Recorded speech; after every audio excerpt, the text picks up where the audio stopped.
La PGLS, pour Phylogenetic Generalized Least Squares, ou régression phylogénétique des moindres carrés généralisés, correspond en fait à la généralisation des contrastes indépendants à d'autres modèles évolutifs que le modèle brownien.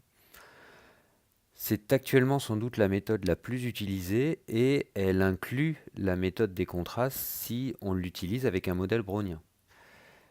Elle n'implique pas de transformer les données comme avec les contrastes où on doit faire des soustractions, et donc là les données sont utilisées telles quelles dans une régression.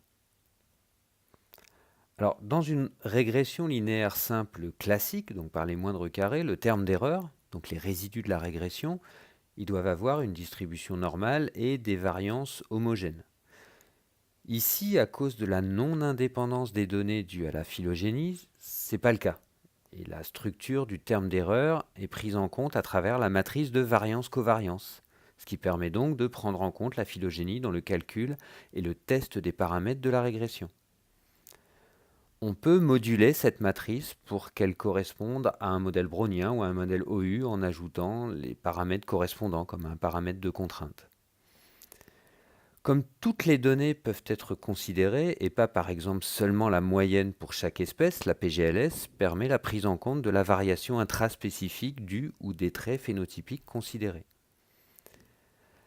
La PGLS peut incorporer le signal phylogénétique lambda qui varie entre 0 pour une régression des moindres carrés classiques et 1 donc pour un modèle brownien, donc ça donnerait l'équivalent des contrastes indépendants, avec tous les intermédiaires possibles qu'on peut estimer par maximum de vraisemblance.